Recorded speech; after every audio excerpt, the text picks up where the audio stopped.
Okay, so we can go ahead and get started with our Let's Talk Friday event. But before we do that, Sister Toya is gonna come bless us in prayer.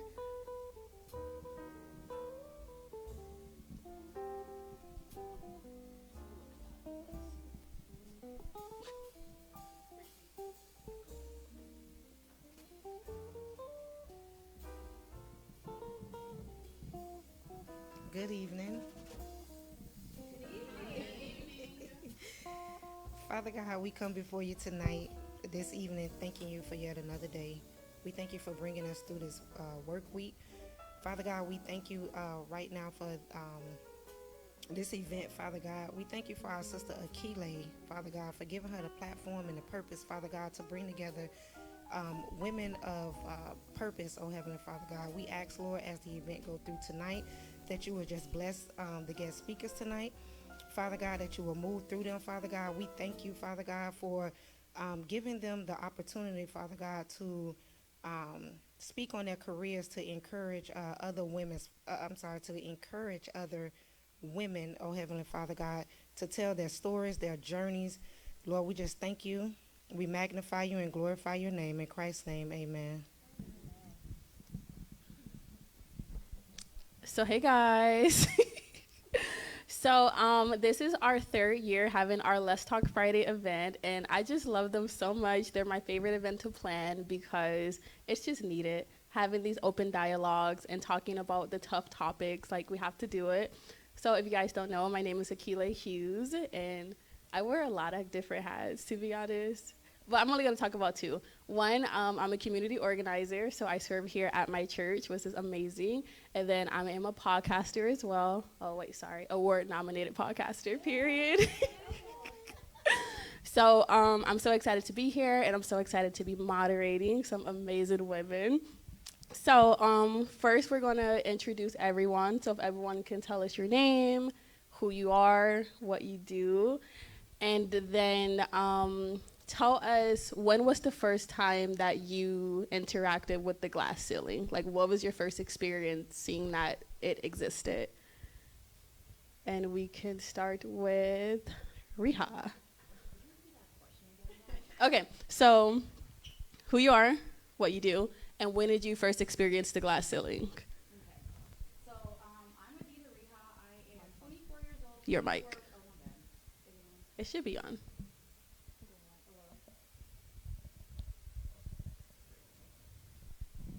Hello. Hey, so I'm Adita Riha. I am 24 years old. I was born and raised in Orlando, Florida. I'm currently unemployed, but I will be back and better because God always has a better plan for me every single time. I would say, I guess to add on, I'm also single mom too. Both my parents were deported in the last 2 to 3 years, so I am my little brother's guardian. He's 16 years old right now. And that kind of shapes a lot of who I am for sure. For glass ceiling, I actually want to be honest, I haven't experienced it myself. I've heard of other women go through it, but I haven't went through anything like that actually. Yeah. Hi, Hi, I am Alicia Winsley. I am a native of Cleveland, Mississippi, which is in the heart of the Mississippi Delta. I am a guidance, navigation, and control engineer at NASA Kennedy Space Space Center. And I can tell you that my first interaction with the glass ceiling was at my last organization. And I was there from 2013 to 2019 when I started with NASA. And it was just, you can tell that there was a certain, when you look at the org chart, the first thing you notice is there are not many women. And then the next thing you notice is there are not that many people of color that are in the organization. And then even throughout those 6 years that I was there, when management would leave and then they would hire new people, it was always the same thing that they hired, white males. So that was my first real interaction with it. Thank you. I'm Kim Bukite. I'm a land surveyor for my profession, which there still aren't very many female land surveyors that I run into, and I do speaking at various different professional organizations across the United States, and I'm finding over time, since I've been in the profession, I think my microphone is a little something funny, but as long as you can hear me, I'll keep going. Want to check that? Okay.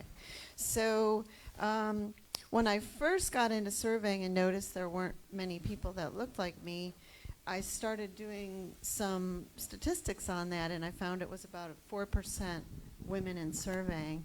And recently, when I've revisited, thank you, when I've revisited those numbers, things really haven't changed that much, and I've been in this profession for about 35 years. So when I first noticed the glass ceiling, we didn't even have that term. So I kind of tried to answer, what does that term glass ceiling mean? And I think it just means that those are barriers of any shape, size, or position that are imposed by others. And being a little bit more senior in the group here, I'll give away my age. I was born in 1960. My first experience with the glass ceiling was there were no girls' little leagues. I was kind of a tomboy, and I played a lot of sports with my brother and my neighborhood friends. And I just didn't have any opportunities to go and play team sports, which I wanted to do. And so I followed my brother around and got in a little bit of trouble there. And then we started in 1972 with Title IX. And we started having school sports, and there were more opportunities for girls. And then it wasn't, I never really noticed it, and I never really made a big deal out of it. It was just that there were things I wanted to do that I just couldn't do. So that's my experience from growing up in the 60s.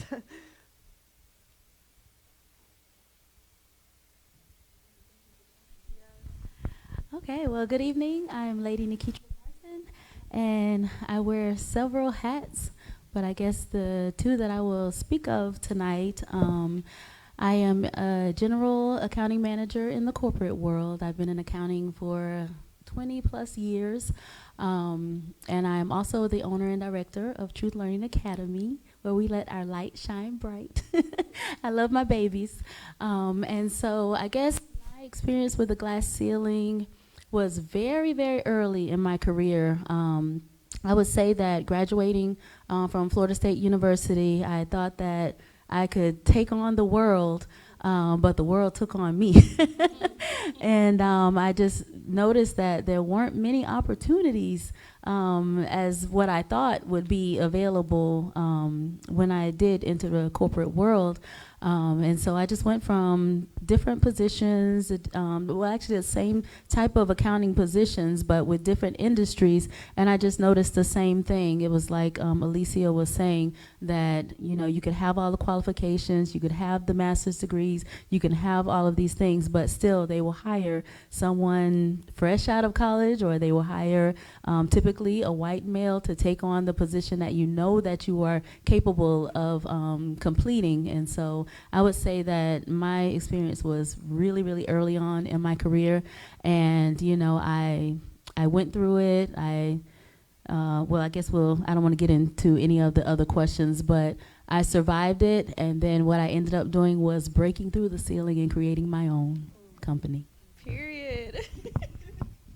Well, thank you guys so much for sharing. I'm so excited to have this conversation with you. So just kind of how tonight is going to go, like I have a series of questions that I'm going to ask, and then maybe around 7:30 we'll have a quick intermission just to catch our breath. And then we'll come back and either take some questions from our online audience or we'll continue. So moving into our first question that we're going to be discussing is obviously the glass ceiling, if you don't know, is basically barriers that women of color and minorities face in the workplace or just in our society, period. So I know a lot of us, we've either had experience with working with men or managing men or having to work alongside men. So what has your experience been like, or have you received any resistance when you have to either manage men or work alongside them? Can you give us an example? Okay. Okay, my bad. I just had to ask because there was something that you know, you said something that I felt like I resonated with. Oh, I'm sorry.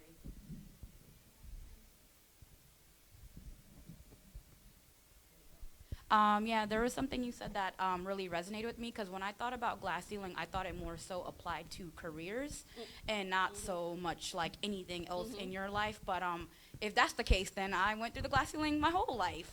I would say a lot, mostly because of the culture I grew up in my household. I do come from a Muslim household, and on top of it being a Bangladeshi household, which is like another layer of another crazy culture, I would say. It's not that crazy, but it is to me. But I would say growing up, it was very hard growing up in like that culture where, as a woman, you were not allowed to do practically anything except be inside the house, and that's what I got told my entire time growing up in America. You feel me? So it's kind of like, you know, even early as middle school, I was just like, hey, Dad, can I be a part of the volleyball team? No, you can't be a part of the volleyball team. It's for boys. It's not for girls to play. But it's a girls' volleyball team, Dad. Let me play. No, you're supposed to be home. Don't do anything. You're not supposed to be making friends. You're not supposed to be doing any of that. So that's kind of what I grew up into, like that kind of culture, and just kind of seeing it amongst all the women in like my family, relatives, even girls my age, kind of growing up, and even being in high school. Like we're American Bengali people, and you know, kind of going through high school, even seeing a lot of my friends get married early on in high school because that was the thing you were supposed to do in our culture. Me being the rockhead and rebel child, I'm kind of like, oh yeah, I'm not doing any of that. Like, catch me somewhere else. Like, I'm not doing any of this. So of course, like, you know, for me growing up in an Asian household, of course, it was kind of like, hey, yeah, like I know I'm gonna graduate. I know I'm going to college. I know I'm gonna be employed. That's not like I wasn't worried about it because I knew that was going to happen. But of course, like I said, still going through the culture, it's like, hey, you can't do this, you can't do that. And growing up in, you know, seeing my mom and how she was told she couldn't do a lot of things definitely inspired me to always be a rockhead child. I was like, oh yeah, you're gonna like try me, the female, like the daughter here in America. Let's not do that. So it was a lot of that basically. But like I said, I think my culture definitely has made an imprint on me, an impact on me, where I feel like I always have to strive above and beyond and have a different voice being an American child here in the States and trying to bring different opportunities. So for me, just going through college alone, like that was a big thing because I know a lot of girls, again, my age from my culture, didn't go to college. They literally just got married, got divorced, or ran away from their marriage as well because they weren't happy, because they never got to pursue what they wanted to do for themselves or even be with the person they wanted to. It was all being dictated by males all the time. And for me, that's always an issue. But I'm lucky that I have a very supportive father. Even though he had his, like, you know, his tidbits of, like, you know, trying to be like, oh, you can't do this as a female, he was still kind of like, you know what, whatever you pursue for yourself in terms of college, career, I support you. It could be anything. So I'll always have your back for that one. And even while I've been getting older and just communicating with him more respectfully, kind of letting him my thoughts, like letting him know how frustrated I was growing up in his household from, like, a child up until, like, you know, ever since he got deported. I was kind of like, Dad, like you really irked my soul growing up, and I really couldn't stand you for a long time. But I was like, I know why you did it, because you were trying to protect me. However, there's ways to go about protecting me, and there's like fine lines of being respectful too, especially me being a female and then growing up in America. So I was like, you have to kind of understand those things. And now I'm kind of frustrated because I'm 24, trying to figure out what I'm good at when I could have been figuring that out had you not told me no. So I just want to let you know that. And now I'm kind of like, well, you can still figure it out. It's not too late. I said, you're right. But I'm just saying, I could have been figured it out. And I could have been doing what I could have been doing right now. And probably been super happy and probably been more successful than I thought I would have been. So there's just kind of that. So That's actually a great segue back to the original question of like resistance for men. So what experiences have you had when you were working with men and there was resistance? Like what did that look like for you? Or have you ever experienced it? I'll say that for the most part, if a man is confident in his manhood and his ability to do his work, then he's not really threatened by someone else that comes along. He'll be more open to learn and more open to be taught, or even just to think a different way. So normally you get, well, the experience that I had was there was this one particular person. I was new to the organization, and I was new to this team, and they was like, here, put the new people on it and let them figure out. It was an internal investigation on our policies. That's what it was. Well, of course, we read the policy as it is, and going in, okay, this is how we're supposed to do it, and we say, hey, we like that you do this, but it kind of doesn't line up exactly with the policy. You're missing these points, so you should probably change it. And he threw this big hissy fit, if you will, and ended up changing teams. And then a couple of years later, he turned around and he was the person that did the internal investigation on our team. But of course, he found the same problems that we found on him against us, me and another person, the two women that were on the team. So it's like, can you grow up? Kind of a thing. Like you're the one that was the expert, if you will, and you were supposed to teach us, and we were new, we were learning. We actually found value in what you were doing, but you took it from a standpoint of us saying, hey, you're missing this point, but you should probably add it, but keep the other stuff that you're doing to making it look like we were trying to attack your work, and that wasn't what we were doing. I think to piggyback off of what she was saying is, with my experience, especially would be questioning my competency.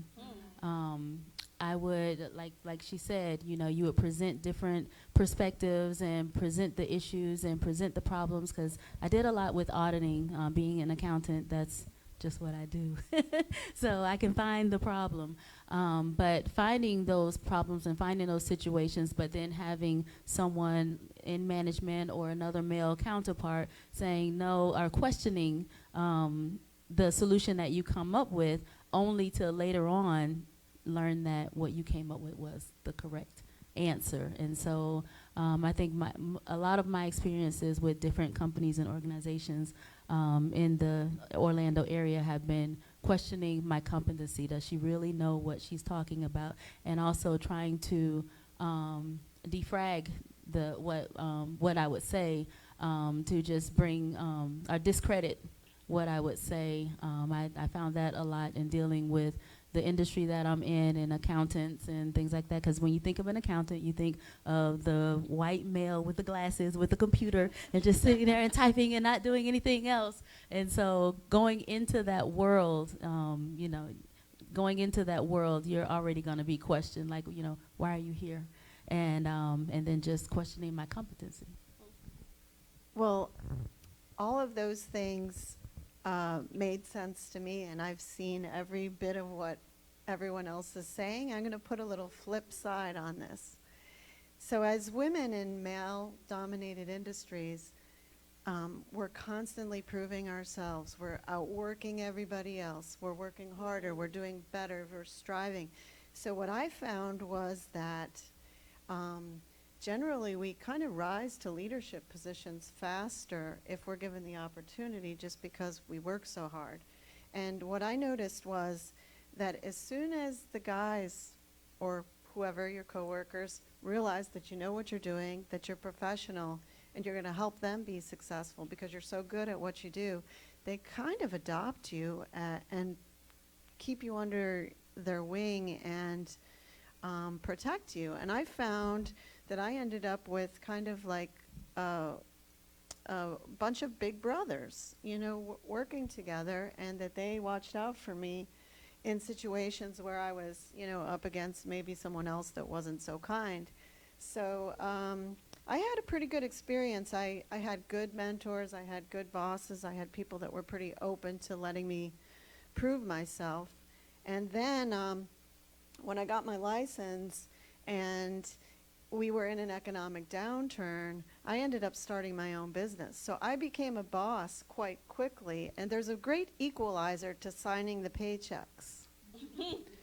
And there's really that advantage of having your name on the door, so that, maybe I got away with a lot more than people in jobs where they were in a middle management or rising through the ranks, where, people didn't want to make me mad, so maybe they went along with some things. I don't know, but I was always pretty fair to people, and I think if you're fair to people and you have high expectations and you show that you expect a lot of yourself and you're not going to ask somebody else to do anything you wouldn't be willing to do, I think you get respect. So I think it's important to build respect and confidence, and things kind of have a way of working out.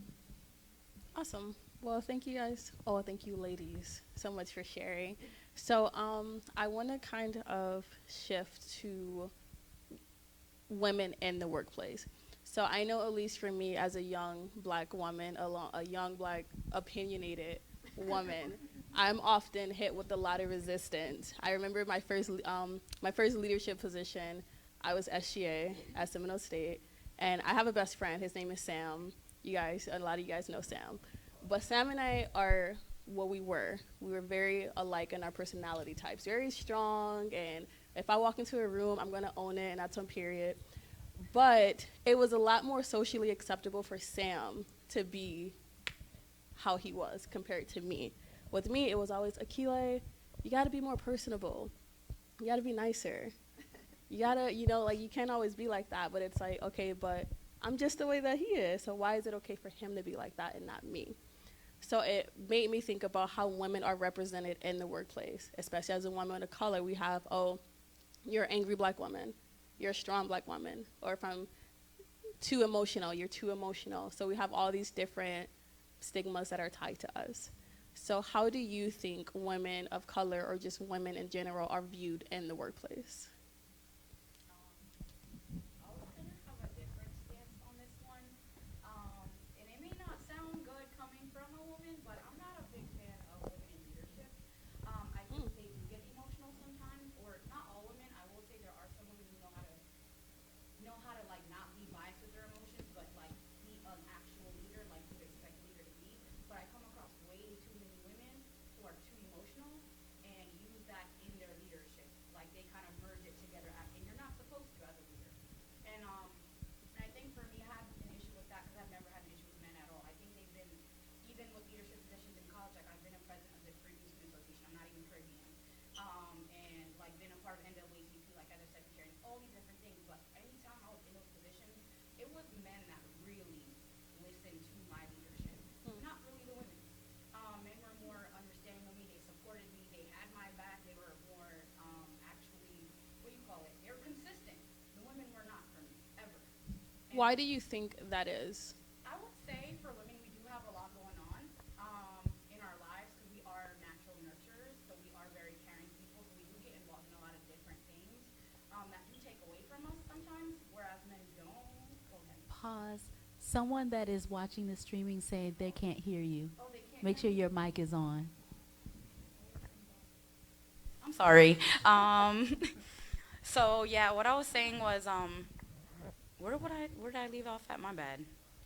We were talking about, I asked you, why do you think it is that you Oh. felt like you're being more supported by men compared to Oh, women? why? Okay, so I would say for at least the men, I'm very, well, at least for me, communication-wise, I'm very straightforward and direct. I don't sugarcoat anything at all. So I come off like really blunt to people, and that's helped me. But I think that's what like men do respect about me, because I just don't just take any foolishness from anybody.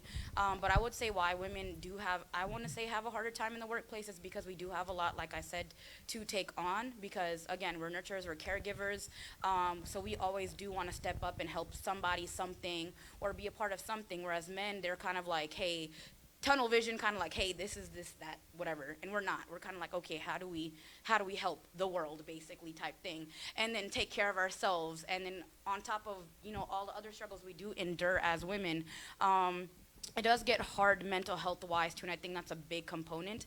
I don't think we get enough support in the workplace as well as women, because we do wear hats. We're moms, we're sisters, we're guardians, we're aunts. We do a lot, and I think that could be a reason why, because men don't have that much of like, they do have what do you call it?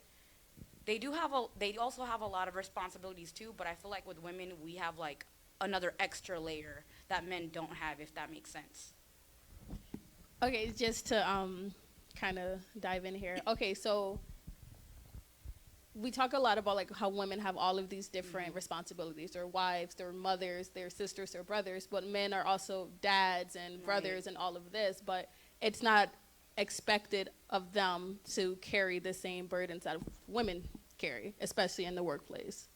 I think I noticed over the years that there's some sort of resentment in the workplace for some women because, okay, so when we were all normal and kids were in school and you got the phone call at work, your kid's sick, you got to go pick up your kid. It was always the women having to leave work to go pick up the kids.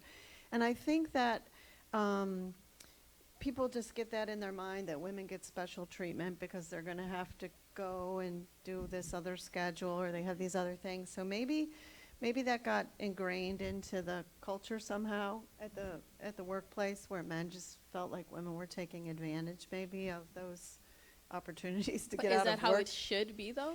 Well, I is think there- it should be is that a equal. problem? I believe in equality kind of all around in all areas, including parenting. So, some of the time I think men should probably take care of the kids and make those changes in their schedule. But I think that in the workplace, women sometimes aren't taken seriously. And that, I think, depends on the individual experiences that people have. And I also think with the leadership issue that you brought up, I found that women don't really mentor other women very well. I don't understand exactly why that is. I always felt like that women that were successful should help other women become successful. But somehow, somewhere along the line, I think something happened where women that got successful kind of didn't want to give up their territory. And I think that sort of has carried through, not necessarily in a very healthy way. So maybe we should be looking to change that somehow and mentor other women when we have a chance. Because I think that's what it takes, is good examples. Do either of you want to answer the question? Could you please repeat the question? The original question was how do you think women are represented in the workplace?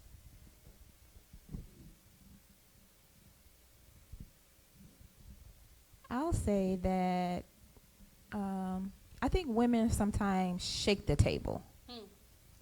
And a lot of times people that have been in a place, a position of power for kind of any length of time, they like things how they like things and they want them to be how they want them.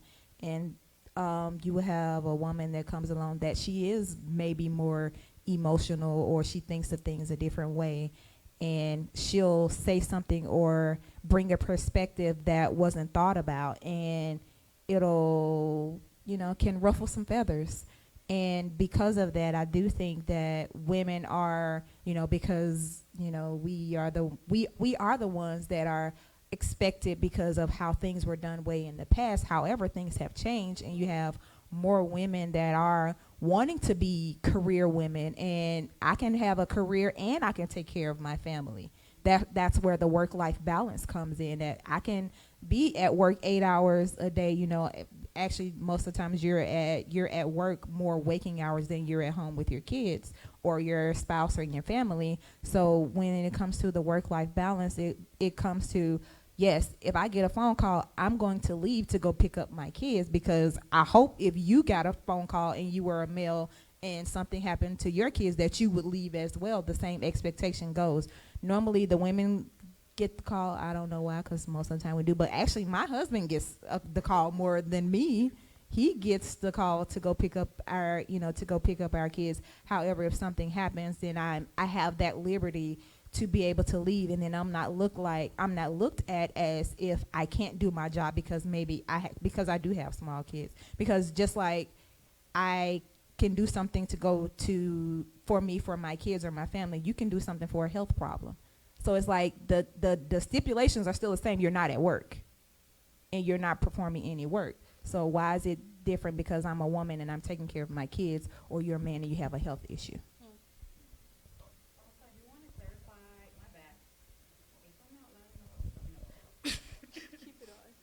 Do you want to clarify?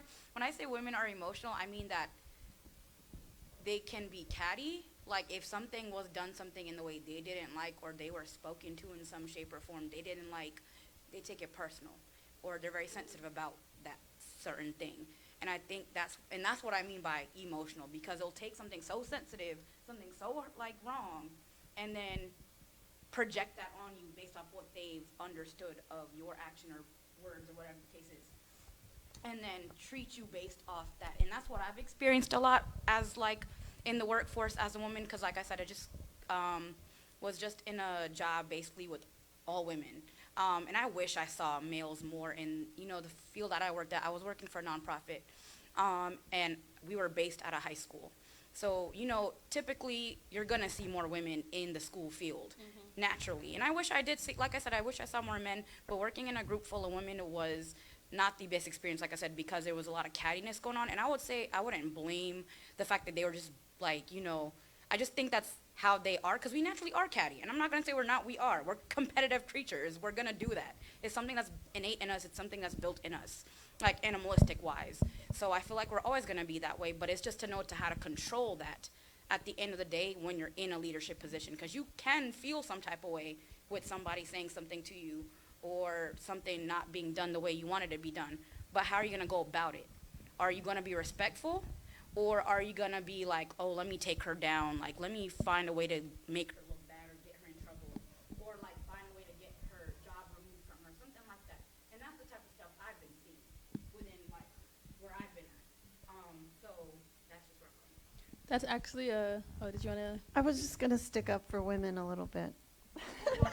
I think that we're programmed in a way that it makes it difficult for us to be tough and direct with people without seeming like, we're going to get called names. And we do get called names a lot.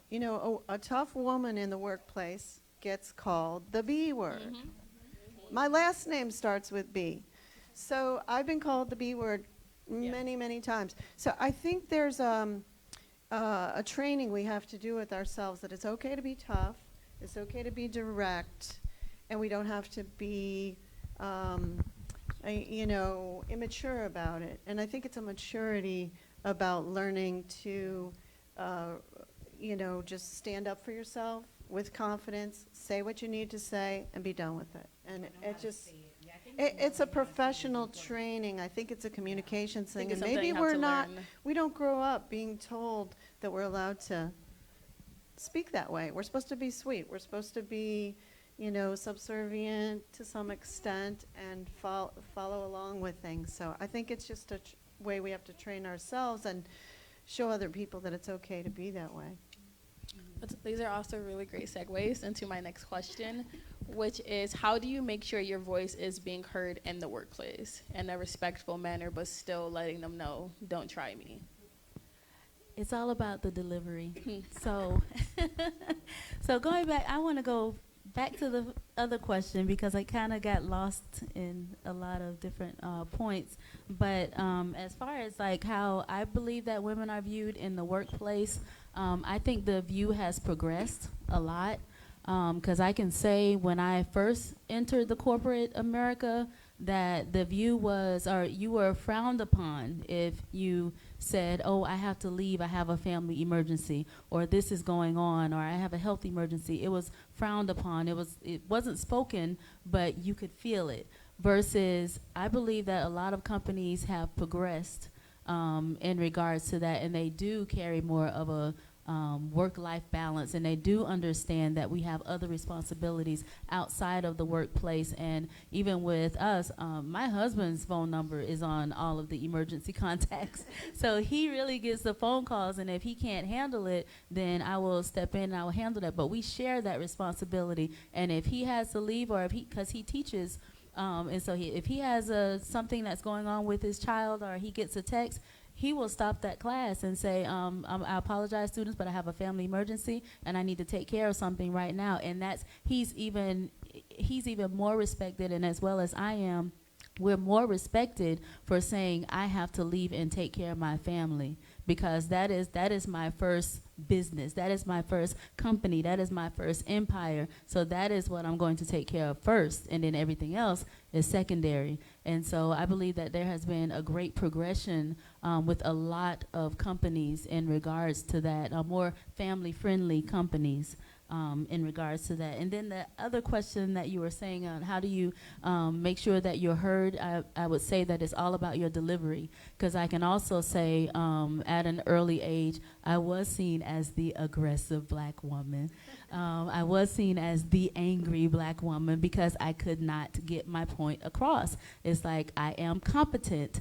I did go to school for this. I am educated, and I could not get that point across. And so when I would try to make my point, then that's when it was seen. Oh, it was like they would turn off their ears. So regardless of what I said, regardless of if it's 100% accurate down to the penny, they're not listening because I'm very vocal and I'm very upset because you're not respecting me. You're not listening to me. I know what I'm talking about. And so I had to mature. And as I became more mature, I said, okay, this is what I want to say, but let me change those words a little bit and let me change my delivery a little bit. And then I still get my point across and I still get what I want in the end. So I think it's all about your delivery. Okay, does someone else want to answer that question? Yeah, I think that is really like the key, your delivery.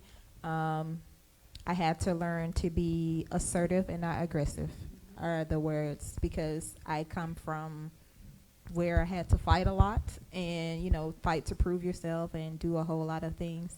And so not physically fight, but, fight too. Yeah. So because of that, I think it, like Lady Martin just said, it came out in some of the way that I would, talk about certain things, or when I was really, I'm an introvert, so I don't say a whole lot. But when I get really, really frustrated, I can't kind of contain it, and I need to say what I need to say. But I used to say it without a filter. So now I consciously make sure that I pull my seat up to the table and not just sitting in the back. When I'm sitting at the table, I speak up when I have an idea, or when I have something to say, or when I have a point to get across. I put my point in there and say, this is what I think, this is what we should do, and this is probably how we should go about it. Are there any questions on any expectations or anything, or how we can do it differently? Do you have a different opinion? So I don't make it like what I'm saying or my opinion is true and final, but also saying what I need to say, but also being open at the same time for others. Let me know your thoughts. Yeah. That part. Yeah. That goes a long way.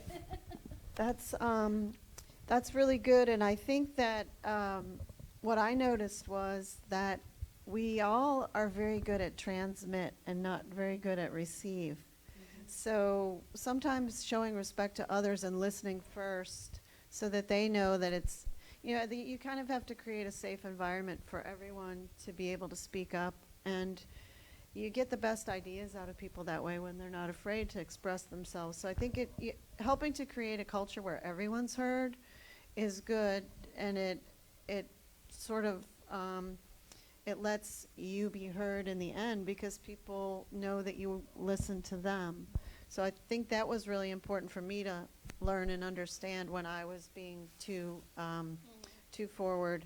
And to communicate effectively in general, I think, is a real skill and is an art. And one of the things I noticed is helpful is when it doesn't seem like people are listening to you, put it down in writing and have it on paper, and maybe hand out paper and say, this is what I want to go over with you. These are the points I want to go through with you. And that way, if it doesn't sink in right away, they can look at it later, and you can also give them an opportunity to come back to it later. And that also helps you to make sure you can stay on key and remember actually what it is, the point you're trying to get across. If, writing down, okay, I need to write. You don't have to write down the whole thing, but maybe like a word or two to help you get, started on what you want to say. The bullet points. I'm a big fan of the bullet points. Awesome. Okay, so our next question is, what has been the most significant barrier of your career? All right, I'll fill the silence. I think they're just thinking, they're pondering their thoughts. Well, I had to think hard about that question. That was a tough question. And because I went on the entrepreneurial path, maybe I'm looking at this a little differently, but access to capital was a big barrier for me. And the first couple times I applied for lines of credit for my business, I was asked to have a cosigner. And I said, a cosigner? Like my dad? Like, you know, what are we talking about here? And so they wanted me to put up my house as collateral. And I said, well, I don't own my house individually. I own it with my husband, and he doesn't own the business. I don't think I want him to have to tie his assets to this loan. And then this one time I got really irked. And I said, if I wasn't married, would you want my dad to be a co-signer? So I think for women, and this may have changed, hopefully for the better, but it's hard to get money. It's hard to go and actually get a loan for business. So, and I think I would have expanded my business more quickly rather than working on cash flow and working, you know, where one project finances the other. I think I would have built my business faster had I had access to capital. I probably would have hired more people too. So that was my biggest, I think, challenge. Could you repeat the question? What has been the most significant barrier of your career? I think for me, initially, it was lack of experience. Once I graduated from undergrad, I went straight into grad school. And then after that, I started a PhD program. So my only work experience was the summers, and then during the short time during school where I would do internships. So even though that was experience, it was not enough experience. I would go to these various conferences and these job fairs, and when I would, you know, hand them my resume, they would say, oh man, I would get an interview right on the spot. And then they was like, you're just the person that we're looking for to come work for us, many companies. And then that would be it. So then I would, you know, of course call, cause I was intent on, you know, trying to find a job at that time. And I would make sure that I had the person who I interviewed with, I had their contact number, their email, you know, their work email and their phone number. So then after like a week after, you know, the event, I'm like, okay, they have to get back home, you know, get back to work, put everything they have in their system. So I would call them and I would email them. And then if I hadn't heard anything back, I would follow up again.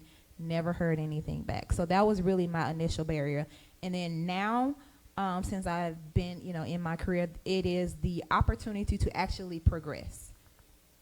So right now, within all of most of the federal government, for those that are not in like Senate and all of those are the people that really make the money, not the rest of us that are government workers. There are people that have been in positions for a very long time and they're not moving. So that means that unless someone moves out of position, there's no position open because there are only a limited amount of slots. Then I have to decide if I want to stay on the technical side or if I want to go into management. So management has a little bit more opportunities that you can go in and move around, but then you have to decide, okay, do you want to just jump ship right away or do you want to spend some time learning what you're actually doing so that when you get into management, you can actually know how to manage those people that are doing the work. So that's kind of what's my barrier right now. But I'm enjoying where I'm doing that. So I would say, I would say my most significant barrier has been fear. Fear. Not feeling inadequate, not thinking you're good enough, looking at the competition and is this my world? Is this a white person's world? Is this where I'm supposed to be in? Things like that. Just all types of doubt, fear, and unbelief. Those are just the three demons. So I would say that was definitely a significant barrier for me, and I believe that that barrier was crossed when I had an opportunity to become a district controller and had the opportunity to manage and to step up into management. And I believe that that changed my viewpoint of even myself, of having the confidence to do what I needed to do and to go forth. But I would say initially it was fear. That's the best word that I can use for my barrier. Yeah, and I would even just piggyback off what you were saying, like off the fear, just even taking like risks. I know a lot of us have all these great ideas, or I want to be so and so, position, and like you said, the fear is kind of like, oh, can I do it? Will I be good at it? Can I make it happen, or what do you need to do to get to make this happen? And it's always kind of like, am I willing to risk it? And in life, you have to risk it, otherwise, how are you gonna find out, right? And like learn from when you do make a risk. But I would say I have multiple answers for your question. One, COVID is one reason. It's really hard to find employment in COVID, let me tell you that. And two, I guess to like kind of touch on like different, age phases in your life. Like I said, one, my dad didn't let me find out who I was, what I wanted to do, what I'm good at, what I liked doing, what I was passionate in even. And I think that's very important as parents for you to allow your child to figure that out as young as middle school and high school, because that's when they need to find out what they're good at. And don't push college on them, because college isn't for everybody. It really isn't. And I'm realizing that after getting a degree, trying master's program twice, realizing how much I really hate it, and now I'm in like going through real estate school right now. So it's just kind of letting you know, like, college isn't your only way to be successful. There are trade skills you can get. Think about how many times your electric goes down. Who you gotta call? Electricians, right? Not somebody who got a 4-year degree. It's not gonna help. I promise you that. But it's just like stuff like that. Like, find out what your kid is good at and let them go pursue what they're good at so they can monopolize on their strengths. So like, stop having those stigmas of the college thing, or like, oh, you didn't graduate high school, or the cases. There's so many people out here that are so successful who didn't get a degree, or didn't even get like their high school diploma, or didn't catch a degree. Like one of the others, that didn't happen, and they're so successful. So I do look up to them, because the hustle, you have to hustle out in this world. And for now, as like in my 20s, other barriers would definitely be like you said, fear being one, and two, like, it's a lot of competition out here in America. I'm not gonna lie. It's a lot of skilled people, a lot of intelligent people. So finding ways to even market yourself is very important, because like you said, if I did email you one time, or if I did send you my resume, and you never said nothing back, I'm gonna email you 3 more times. I might even walk up in your office just because you didn't say nothing to me. And you have to do stuff like that. You have to be willing to put in that extra step to maybe, break a barrier or a few or something like that. But typically your barrier might really just be you most of the cases. I actually did that once. How did that go? It was, so when I was at USF, it was right when I was working on my PhD. I knew I was getting ready to, quit the program, and there was this job fair, and I had interviews with Raytheon, MITRE, and Lockheed Martin. And MITRE was downtown, and well, that was the closest one. There was Raytheon too, that's in Clearwater, but I was like, oh, MITRE is downtown. That's like a 15-minute drive. I can go up there and see. So after calling the person, I didn't get in. I was like, well, I'm just gonna go up here and just see. So I walked there. I dressed appropriately and went in, and of course, they have a secretary a person at the front desk, and she's like, you can just leave your resume. And I did. I just left it again and put the person's name on it who I was leaving it for. I mean, still didn't hear anything back. But hey, I was like, hey, if any reason you lost my resume, here it is again. I love that. Okay, so kind of to shift our focus, we're going to talk a little bit about racial issues and privilege. So do you think that women privilege exists? Do you think that you have a privilege by being a woman? Well, I would say it depends on the industry. I could say being in the accounting industry, no, there is no women privilege. But being in the childcare industry, I would say yes. And I see that bias daily, even to the point where if I need a substitute teacher, it would be frowned upon if I bring a male substitute teacher versus bringing a female substitute teacher, because parents are more comfortable because they see women as nurturers, as, teachers, as those different professions. So I think that it depends on the industry that you're in when you talk about women privilege. Can I ask you a follow-up question? Sure. What is your male to women ratio when it comes to employees? 0. Wow. We have 0. Now, I have had male substitutes, and they were absolutely amazing. But as far as even applicants, I may have had 1 or 2, but not qualified. But That is very so yeah, interesting. it just depends on the industry. But then going back to when I was district controller, all male applicants. I didn't even have the female applicants, and I'm like, where are you? I know you're out there, but it just depends on the industry. I think I totally agree. It depends on the circumstances, but I think that I'm more inclined to be a little bit blunt here about women and the women's opportunities.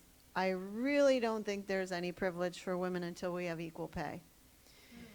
I think that's what we're looking at right now. I mean, we've come a long way. You know, look at in your own family what your parents and your grandparents did. My grandfather owned his own business, so of course my mom worked in his business. I don't know that she would have worked if it hadn't been for her having that family business opportunity.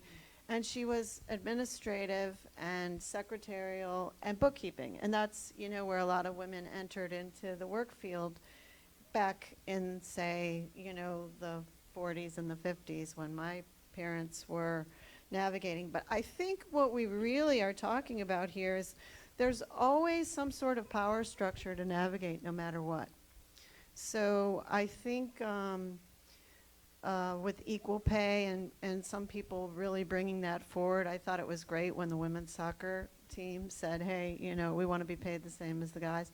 And that really made a big impression. So I think women are still regarded as sort of like a lower echelon in business, and even look in the big corporate world, they're constantly talking about how do we get more women in the boardrooms and, you know, get a seat at the table, and these kind of, you know, discussions that we're having right now are so important just to call attention to the fact that women are doing a lot of work for about 60 to 70% of the wages that men get in the same positions. So no, there's no privilege for women in my mind. Yeah, I agree. And in the government, we don't have to. We all get paid the same because it's set by Congress. So we, no matter as long as you're within that certain grade or however that works, we're all getting paid the same. But with as in an engineer, when I look out, and most of the time, I think last year we did for Women's History Month, we did with the launch director. She gathered all of the women that were in the launch, that are part of the launch team. And I want to say there were maybe 50 women. I'll round up, say 65 at most. But when you think of that, that's all of the women that work within the Launch Control Center. But when you think of how many people, there are about 120 so people on the whole launch team. Only maybe 5 or 6 of us actually work on the launch team. Well, look at Hidden Figures. Yeah. I mean, even thinking of that. And recently we had one of the guest speakers who was the what do you call him? He was the deputy director of the center then, and he talked to us about how in the movie it seemed like, you know, they were able to run to the bathroom. No, that bathroom, the building that they would have had to go to was 3 miles away. So there's no way that they could have, you know, of course the movie made some things fictional, but when we think about that and how, you know, the ability to go in the restroom, or they weren't even allowed to be part of the team, especially as a black woman. I am one of maybe 4 on the whole launch team, black people, and then a woman. I only see 2 out. There's one lady that I recently saw. I was like, oh, I need to go figure out who she is so I can meet her, you know, that kind of thing. So, and then even when I was with my last job, on my first day there, I think our supervisor did this on purpose. There was one other young lady who's, you know, now one of my closest friends. And when they came to pick me up from the welcome center, I was like, thank God there's another black girl that literally was, I was like, thank God there's another black girl. And so my hope was that there would be, you know, a couple of more others, but no, it was just us two in the whole office.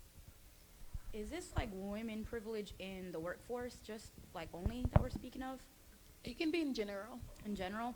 I definitely think we have privilege. Right now, being unemployed, if I was a man, no one would actually offer to pay any of my bills. I know that for a fact. Because I'm a woman, they'll be like, hey, do you need any help? Can I like give you anything? Do you need help in this and X, Y, and Z? And I'm like, yo, if I was a man, they would not be doing this right now. I know that because I've seen other men do it and go through it all the time, and they don't get the help that they need when they go, you know, have these issues and stuff like that. And I would definitely say, as women, unfortunately, we do live in a culture that sex does sell. So women are usually really quick to just, you know, have things their way sometimes because we might look good or we might have a certain asset that a man might be attracted to, and we might get what we need just because we look good for them. And we do have that privilege because men can't go through with that. It doesn't work on them because an ugly man can come to me and he can try whatever, and I'm be like, oh, absolutely not. Or like, even if a good looking man came up to me like, oh yeah, nah, still no, still not gonna help you. So that sort of thing. So that's some kind of like, yeah, women privilege definitely exists. It's everywhere because we're something that I feel like men kind of look to and they want to take care of. I think men do want to protect women. It's just communication that's really a barrier, I feel like, for the both of us, because we have two different languages that we don't seem to understand. And I think that's a huge thing. But I would definitely say women privilege been working with me my whole life. And as much as I kind of hate being a woman sometimes, I still prefer being a woman every single time over a man. I will say that for sure. I think a great example, or it's kind of to tie this into Riha's point, is the success of OnlyFans. That's You know why that works? Because men are dumb. No offense, I love y'all. But men can be, like, ignorant.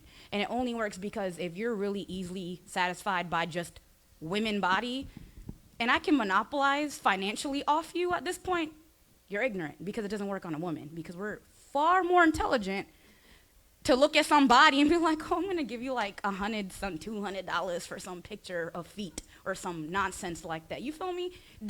We don't do that. It just don't happen. But like I said, I love men's ignorance because we get to monopolize off that. And it works, unfortunately, but it just shows you how their brain does operate in a way. And that's what it is. Okay, so let's put a fine point on that. So maybe women's privilege is that we're really smart. Hey. Yes, indeed. okay. So, have you ever had to worry about racial bias? If so, can you give us an example?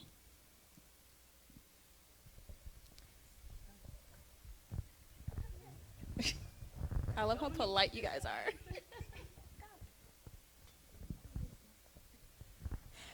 I can say that a lot of times I don't notice it, or I'm not conscious of it, because growing up in Mississippi is kind of like how things have always been, and you know that's how people have been, you know, my entire life. So a lot of times I don't notice it unless it's like very overt, or you know, just like, okay, you are just like really crazy.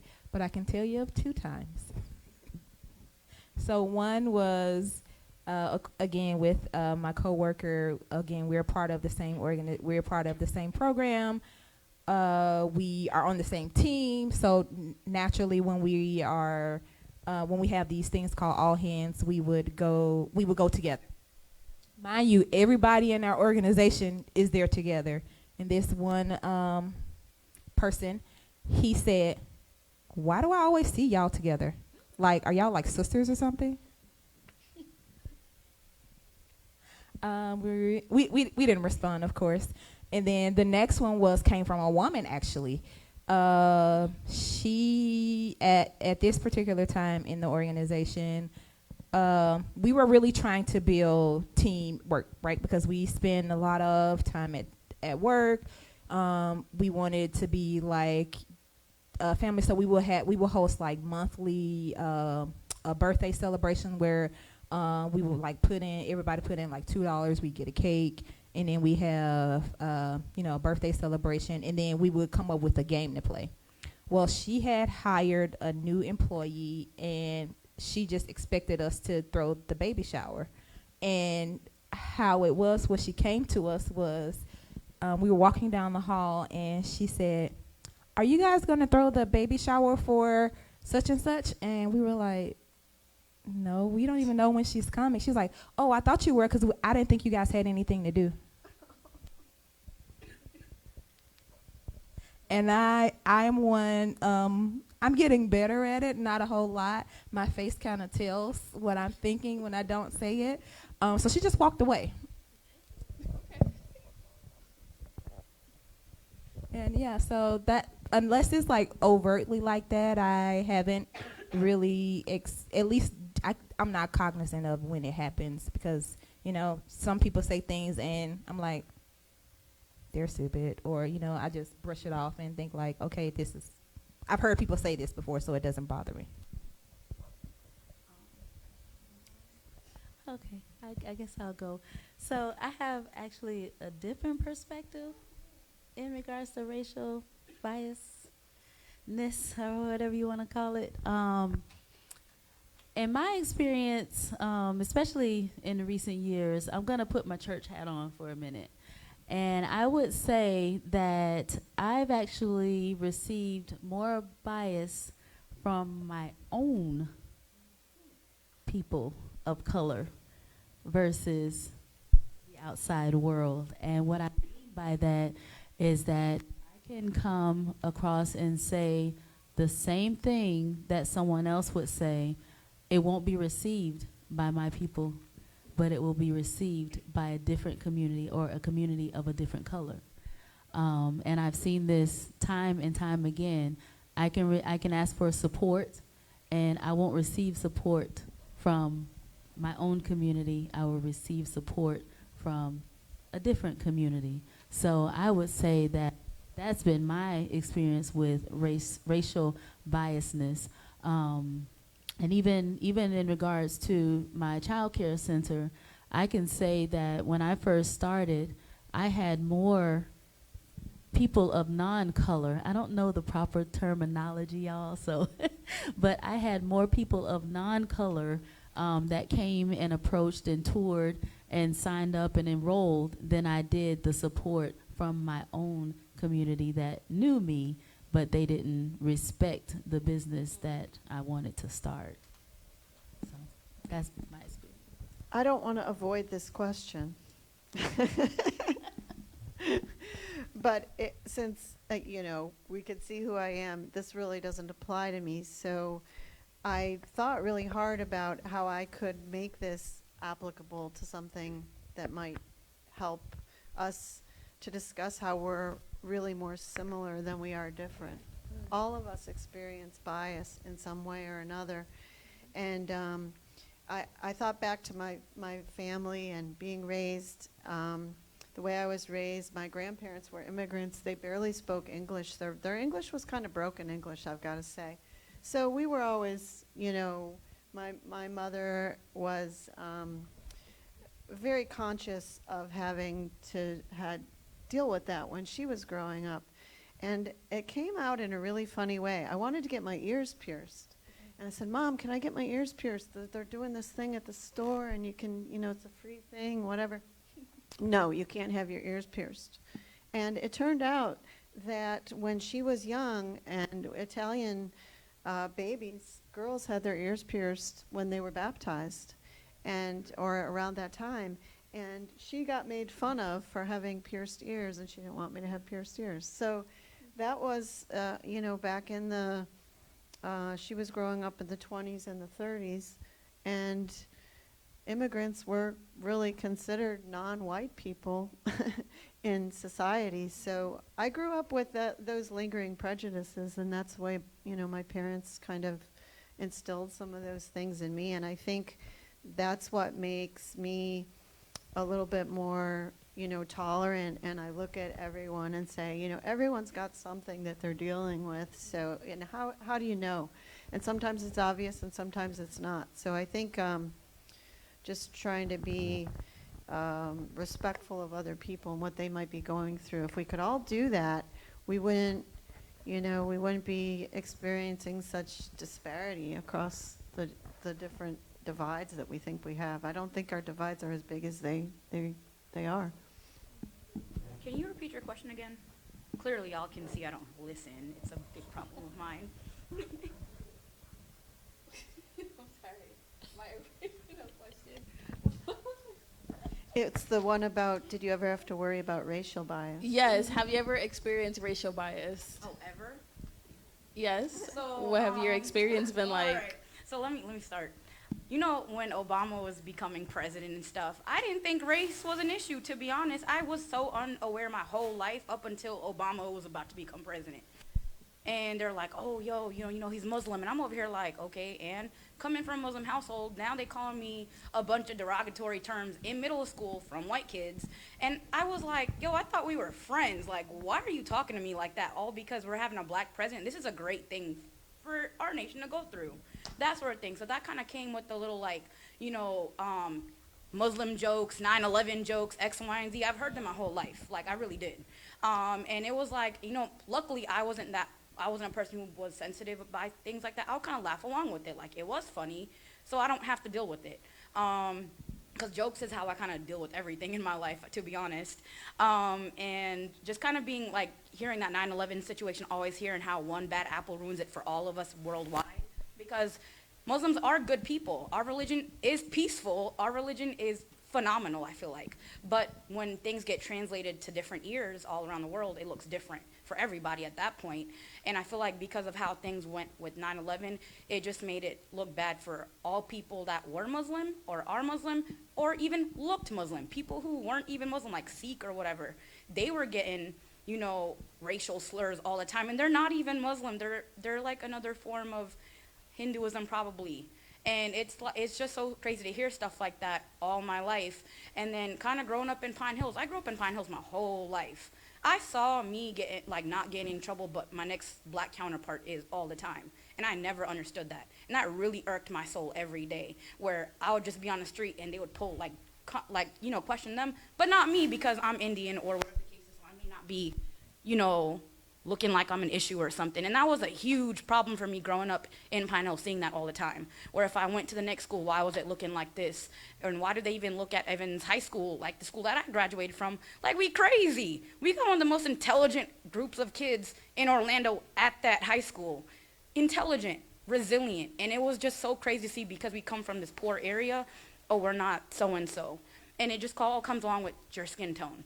And then even then, if it isn't racial, colorism is a huge, huge, huge deal in my culture.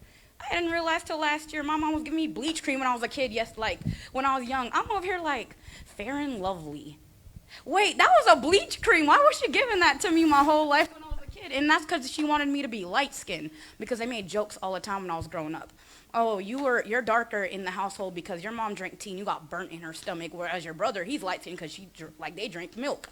I'm over here like, so you mean to tell... Okay, I'm gonna let y'all continue with your foolishness, basically. And that's something I had to grow up hearing all the time from, like, all my relatives and seeing how they really despise darker people. And I thought darker people were amazing. I'm like, yo, we look good. We got some brown in us. Like, we look really good in the sun. I don't know what to tell you. So that sort of thing. So I'm over here like, there's no way, like, this is an issue. Like, it just doesn't make sense. But those are just things that I've been noticing and seeing. And, like, even with the culture today, like now you see with like our past present, when you vocalize something, there's other people who want to chime in and vocalize with you, and then you'll really see the actual things that are really happening, or people feel some type of way about, you know, darker skinned people or minority people in general. But I'm glad that we're all vocal now, because now it shows you who is actually ignorant and who isn't at this point. And that's kind of how I kind of like see it at this point. It's like, oh, you didn't really think hard enough. Okay, like you don't really have, like you don't have that human part of you to understand that we're all going to be different no matter what. So for you to even look at somebody's skin, their religion, their ethnic, whatever the case is wild. We all going to be bones at the end of the day, right? So why are y'all looking at those little things? It doesn't make sense. It don't. I just love the fire. Okay, so I think this would be a good stopping point for an intermission if we feel like it's needed. Does everyone need to stretch, take a sip of water, be great in life, or we can continue? Okay, awesome.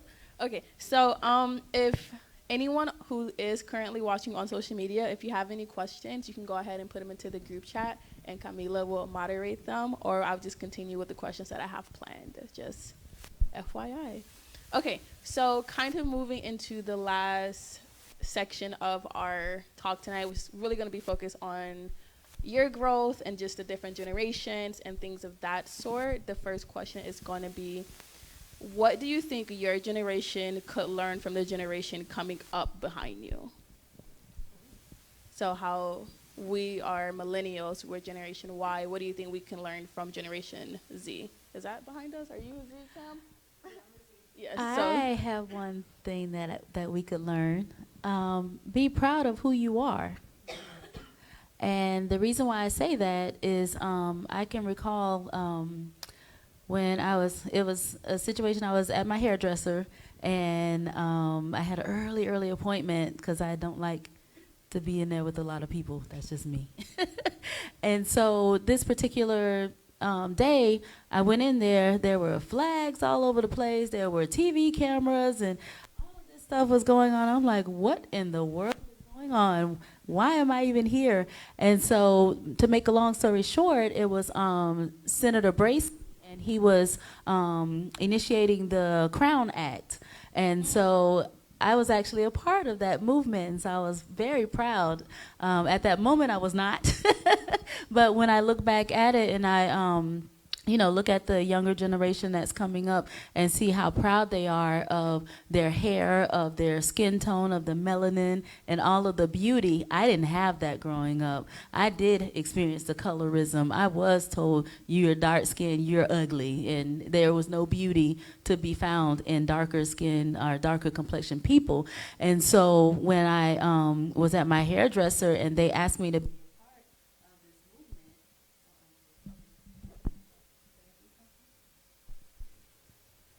Hello. Oh, I'm back. Okay, so when I was asked to be a part of this movement, the first thing they said is, we have to show your hair. And I was like, wait, what? I wasn't ready for that because the point of the act was how you can overcome or being in the workplace and showing your ethnicity and showing your natural hair. And so a lot of the questions that were asked when I was interviewed were, how do you deal with the workplace? And I said, well, with me growing up, I was always expected to have, especially being in management, I was expected to have the long hair, the straight hair, maybe curly hair, but not too much. But to have that straight hair look, we did not do braids, we did not do locks, we did not do twists, we did not do any of that. And so this Crown Act was an initiative to show that we can have all different types of hair textures, and that does not reflect on our education, that doesn't reflect on our professionalism, that has no reflection on any of that, but it shows that we can still be strong black women of color and that are educated, that are professional, that know what we're doing, know where we're going, and we can still have the hair that we were born with and that we want to have. And so that was just like an amazing, eye-opening experience for me, because you had this girl that has always had the sew-ins, always. Well, in college I had the little short haircuts because Pastor liked it. So I did the little short haircuts for him, but then when I would grow it out and everything, but then for the most part, it was always the extensions, the long, straight hair, and that was just my look because that's what I felt was expected of me. So I would say that's something that I learned from the generation, and even when we celebrated Black History Month this Sunday at church, that was the first time we've done that. We've been here, well, not here, but we've been in ministry for 10 years, and we've never celebrated Black History Month. And I think with all the different things that have gone on, with the Let's Talk Friday, with the Race and Reconciliation, with us having a voice, then that gave us, as, I don't know what our generation is. Who are we? Zennials. We are the Zennials. So with us being Zennials, we actually got the encouragement and we got the courage to be who we are, and that it's okay to be yourself and it's okay to have a voice. And we learned that from you all. I'll go next. So I'm glad like something recent just happened for me because I definitely, hello?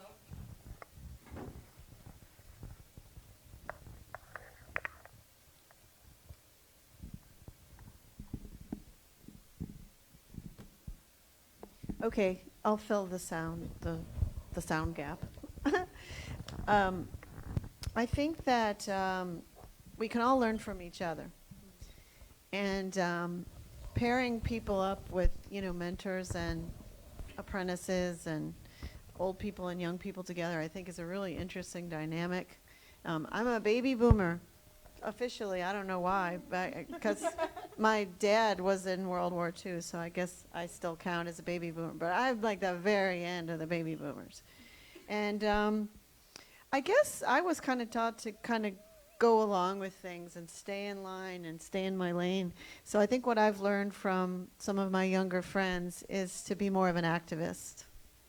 And whatever that takes on, like I recently ran for county commission, I got involved in politics. I thought, you know what, I could do their job just as well as they can, and we need somebody to watch out for some things that aren't getting looked at. So I just kind of learned to step up and speak out a little more. So like I said, I am a person who definitely battles with severe depression. Like, whether or not I look like it, I really do. And it's been kicking my behind for the last 2 weeks and the last 3 years, ever since my dad got deported. And I took a little staycation at Daytona because I was like, oh, I like the beach. It makes the ocean waves. It makes me feel good. So I'm going to go there. And I went there and I was like, you know what? I have a bad habit of when I'm in that phase of like, I don't want to do anything. I don't want to speak to anybody. That also includes my parents. And I don't often go to them for advice because I feel like they kind of nonsense half the time. But no, they're good people. They're very sound-minded people, actually. And I decided to give my parents a call. And I was like, hey, I think I need advice. It doesn't make sense for me to have all of this in my life. Yes, I'm unemployed. Yes, I have two parents who are across the world. And I am a guardian of a 16-year-old at 24 and became his guardian at 22 and had to be a breadwinner from after graduating college. It was a lot because that's not what I expected my life to be like. Oh, I graduate from UF. I'm going to go live my best life in another state away from my family and the whole culture and whatever the case is. And for me, it was a lot to kind of take in because that's not what I thought was going to be the trajectory of my life. And so like depression is something I've been dealing with since like early on middle school, but it's been like increasingly gotten worse when it comes to like events in my life.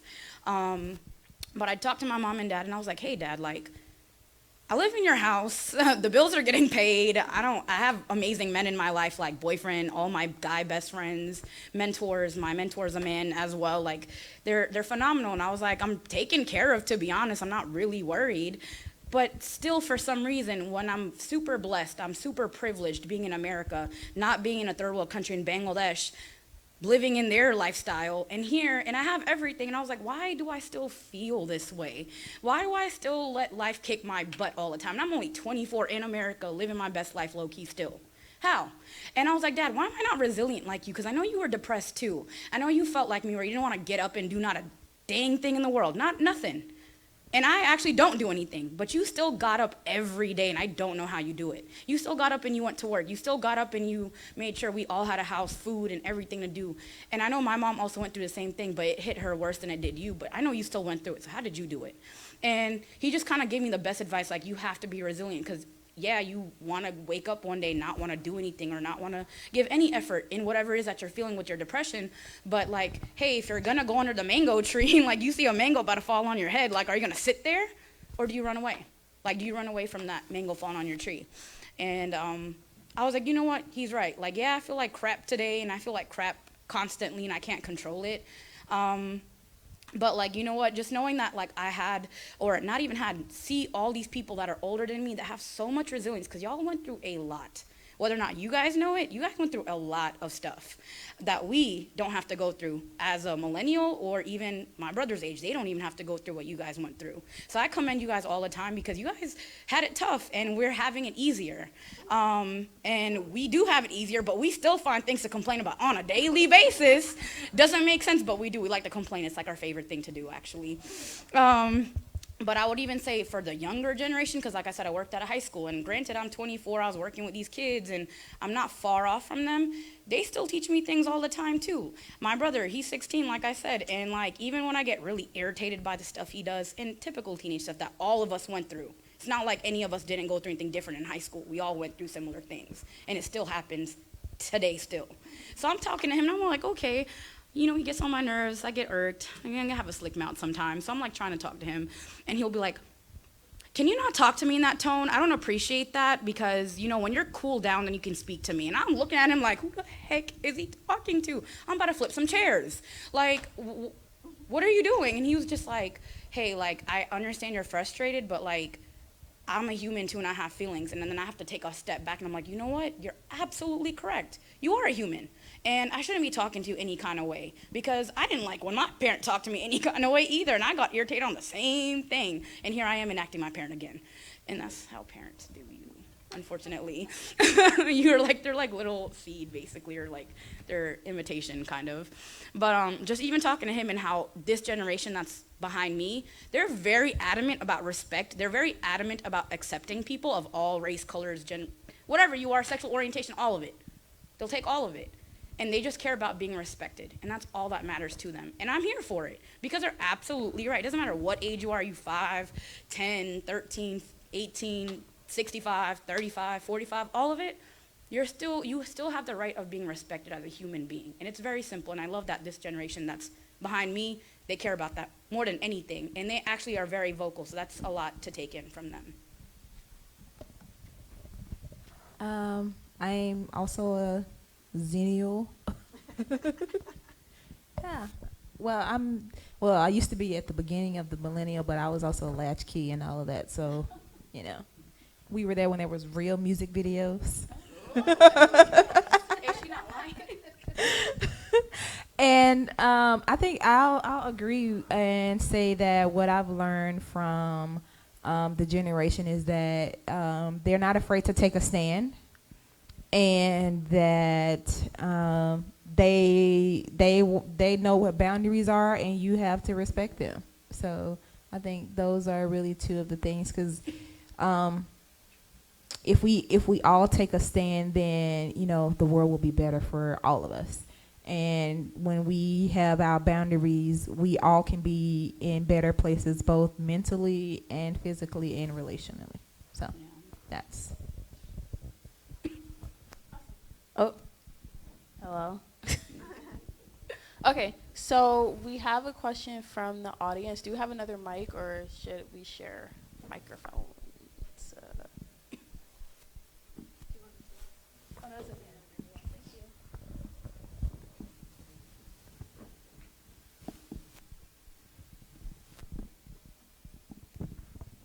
Thank you. All right, so the question is, what are each of your goals moving forward, and do you have a hard time deciding or putting a plan in place, especially if you are a baby boomer? I can go first, because I already have. It's specifically for baby boomers, though? Is that what you just said? Yeah, especially if you're a baby boomer. So the question again is, what are each of your goals moving forward, and do you have a hard time deciding or putting a plan in place, especially if you are a baby boomer? So just especially. But anyway. I'll go as a non-baby boomer so I can get it over with. As a non-baby boomer, my goals have changed significantly. I used to think back in college, like, you know, I guess as a millennial, like, we kind of think about, like, clout's a thing, right? Or, like, having an image. Clout's very important, I guess, with my generation. And I would say, like, you know, when even in college, we're kind of like, hey, like, when I'm in college, my goal is to have, like, a house and have this job and make this much money and X, Y, and Z. And that was mine, too, just like anybody else. I think all of us have pretty much the same goals. We all want to be living stable, living successful, happy, be healthy. It's universal. I think everybody wants that life. So that's not, you know, it's not surprising. But I would say for myself, just growing up and going through these like life obstacles, the only thing I care about and my only goal at this point is to be happy. And when I say be happy, be genuinely happy. Like no depression, not feeling none of that. Like I don't want to feel any of that. And just being like happy with wherever I'm at and whatever I have, because I could have very little and I want to be happy with whatever I have with if it's very little, and I want to be the most passionately happy person at that. So for me, that's a big goal of mine, to be healthy, of course, and just to be at a place where I can help the next person. I think that's for me is a very important goal of mine, because I think as my purpose as a human being is just to help the next person if I'm capable of doing it. If I have something to give you, if I got $1 in my hand, I'm gonna give it to the next person, because I'll find another way to get me $1. It's not a problem. But if I know you need it and you're not in a better position to get another $1, I'm gonna give it to you, because that's it. Like you just have to be in a kinder world. I feel like I think that's very important to, to do. So yeah, my goal is a kind world. Be happy. And be successful in whatever it is that I want to put myself into, because goals change all the time for me now, it looks like. Yeah, I would agree that our goals change based on our age, and that's interesting that they said baby boomer, because even though I'm not a baby boomer yet, I'm getting there, but not yet. But my goal, my ultimate goal, that will carry on throughout whatever age that I am, is to leave a legacy for my family. Well, representing the baby boomers here. Goals do change through life, and I think that's true of everyone. I think what we've all learned in the last year or so is how fragile and precious life is, and maybe we shouldn't worry so much about things that don't matter that much. Don't sweat the small stuff, that attitude. But I have had some friends that have died, not, pretty recently, and lost a few people that we lost too early. And I thought to myself, I really need to make the most of my time, whatever's left, which, a friend of mine, not a friend of mine, an acquaintance died the other day. He was 102. 102, and I thought to myself, I'll be on the planet another 42 years if I live to be 102, and I wonder how that's even possible. I don't see it. So I think health is really important. I think goals at this stage in life center around being healthy mentally and physically to be able to do what I want to do, and changing your career path. Sometimes we do what we have to do instead of what we want to do. So I think what I've learned as I've aged is to figure out a way to do more of what I want to do and less of what I have to do. And I also like to think about doing good for others and always doing my best. I think if we all always do our best, there's really not much more that can be asked of us. So if you just keep that in mind and go about your business and don't interfere with other people. Keep your overhead low so you don't have to kill yourself working on things you don't want to work on. I think that's really the way I'm looking at goals now. It's more quality of life goals rather than keeping score kind of goals. Like when you're younger, I think it's a lot about keeping score. Who's got the better job, the better house, the better car. I would just rather have a quiet little place to be peaceful. Yeah, I agree with all of you guys. I think my goals have changed. I mean, if you would have asked me 3 years ago if I'd be where I was now, it was not even in my plan. I was planning on something totally different. So mine are to also leave a legacy. Not just for my kids, but for their kids, and then not just for people that are related to me, but also for other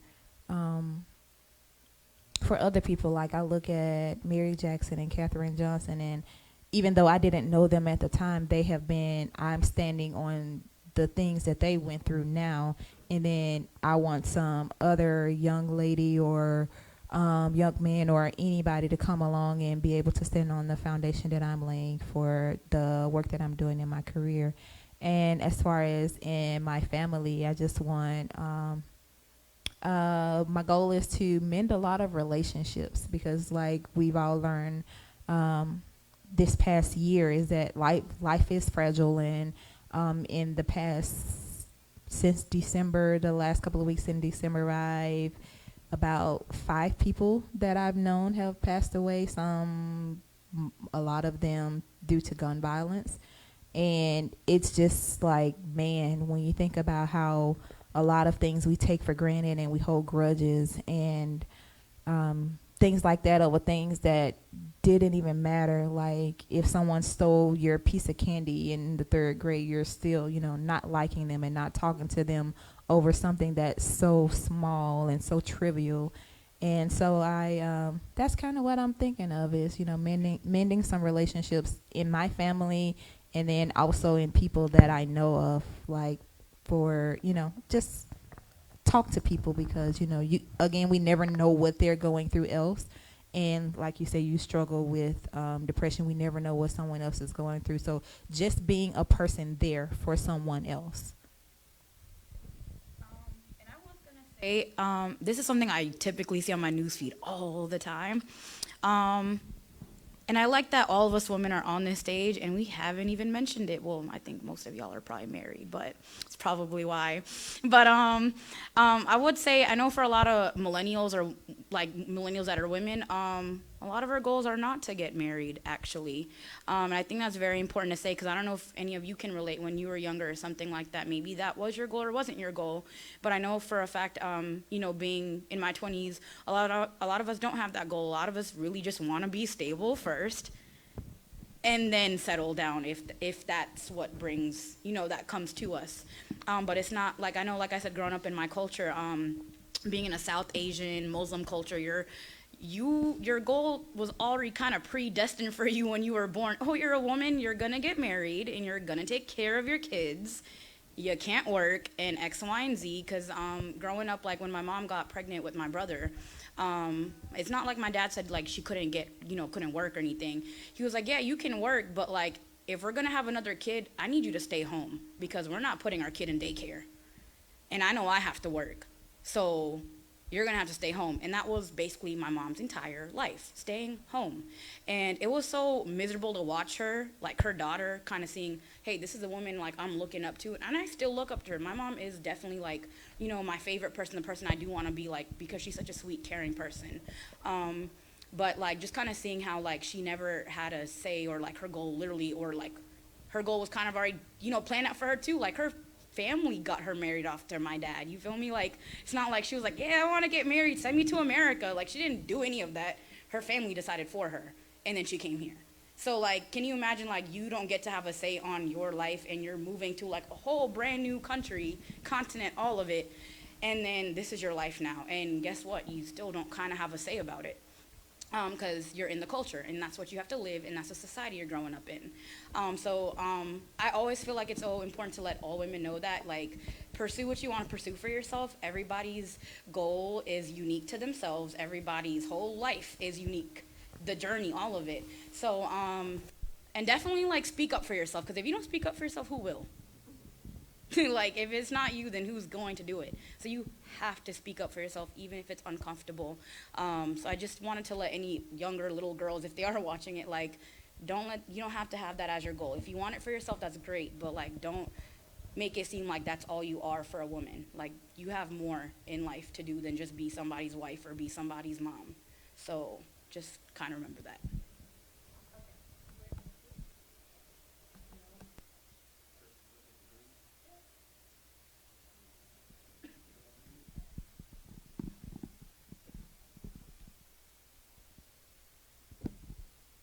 Okay, so we're going to take another question from the audience.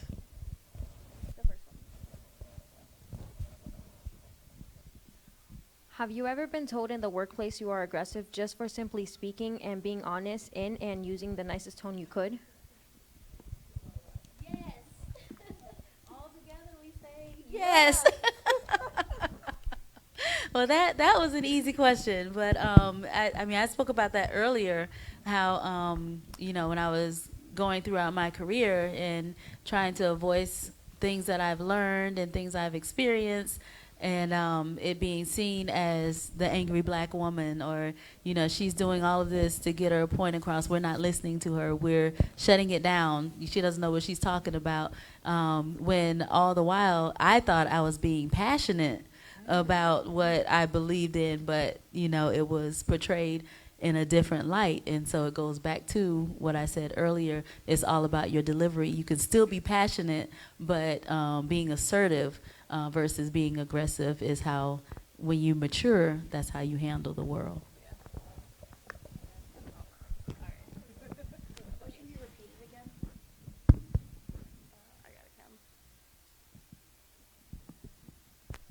Have you ever been told in the workplace you are aggressive just for simply speaking and being honest and using the nicest tone you could? Absolutely, story of my life. I feel like my entire life. I'm like a pretty passionate person, as you can tell when I talk. I don't know if that was apparent, but I definitely am, and I want to say I actually got unemployed for that reason. Actually, crazy enough to say, because I'm like I believe in whatever I say, and I will take a stand for it. I won't be disrespectful about it, but I will tell you what's on my mind. And I feel like that's how I lost my job, because I've always been the one in the entire team where I was very outspoken, never was scared to say anything, especially with our with our turnover rate. Like, employees are coming in and getting fired, or they leave because they're unhappy with our department and stuff like that. So like, I've been someone who's been consistent. But although I've been the one that's been consistent and have been doing my job well, and if I found anything wrong, I would speak up about it, and I would say something. And anytime I did say something, it was a slap on the wrist by like the higher ups. Why are you complaining? This and that. Like, why is this an issue for you? And it's like, I'm telling you why it's an issue, and I'm giving you very good facts about why this is an issue. But yet, because I even said anything, I got slapped on the wrist for it. And I get in trouble. And when I do speak up, it just gets me in trouble some more. So if I said something, you'll see me next week getting written up for something. All because if I stayed quiet, it probably would have done me more good, and I still would have had a job today, actually, had I stayed quiet. And that's how I feel. And for me, that's an issue, because why do I have to stay quiet to keep my job? Why can't I be honest with you guys? And if that's the type of workforce I have to, or work environment I have to be in, I'm glad y'all fired me, because I don't want to be in there. Like, y'all did a great job. I wasn't mad when they fired me. I was like, oh, relief. Thank God, because I was already planning to move. I just haven't found a job yet. But it's the fact that, you know what, you guys took matters in your own hands, and I'm glad y'all did, because it was so miserable being there, to be overworked, being work abused all the time, and then when you do speak up for yourself, y'all get mad because I'm actually speaking up for myself, which was kind of wild, because right when I did that, I got 3 violations in 3 days, and I got fired. After I said something about the new leadership, I was like, hey, the new leadership's kind of rude. And then I got 3, violations off rip, just like that. So I'm kind of like, oh, so lesson learned, Adita. Don't ever say nothing ever again for anybody who operates like corporate, because they don't care what you say. They don't care if you're a good employee. They don't care if you're passionate about your job. They care if you're complacent and you're somebody who's going to be submissive to whatever that they want and overwork you and be okay with it. That's what they really want. And that's how I feel. So for me now, when I'm looking for a new job, I'm kind of like, are you going to respect me? And do I matter to you? Am I valuable to you? Because I know I'm valuable, but do you think I'm also valuable? Because now that's very important now. So, but that's just my take. Awesome. So to kind of bring our night into a full circle, it's already been 2 hours. Isn't that crazy? Okay, so we're gonna ask 2 more questions, and one of the questions I was asking our audience was already a question that I was planning on asking. So when it comes to finding one's path, let it be life, career, etc., what advice would you give to the generation coming up behind you? I can say be confident in your abilities, be humble and open to learn. Don't be afraid to advocate yourself by speaking up. Take your seat at the table. You've earned, if you gotten in any position, you were good enough. So don't let imposter syndrome, take you down and, kill all of your confidence and your faith in yourself. And then, let's see what else I have here. Don't be afraid to think outside of the box. because it's fresh ideas and new ideas that really keep us going. And when we have a person that comes to, think outside of the box, you get an Elon Musk, that's got the car that I want. Yeah, and then also find a great mentor. And the person that you're looking for to be your mentor, make sure they want to have mentees, right? Because you can find a person that you say, oh, this person is my mentor. But if they're not wanting mentees, they can be a person that will just, not treat you fairly and not listen to you. And then also know that your mentor is not your friend. Your mentor is there to guide you on your career path, life path, etc. But they're not there to be your friend. So when they give you some correction or rebuke or, something different, or they tell you about yourself, then, you take it and you be like, oh, I might feel a little type of way. But then you take what the good is that they're telling you because they've been there before. I have a couple things that you made me think of. One is to be patient and don't expect things to happen overnight, because it gets real frustrating when you just think you can show up and, do great things and not have to pay your dues. Everybody sort of has to pay their dues. I think working hard and loving what you do is really important, and surround yourselves with good people and know when you're in a situation that isn't right.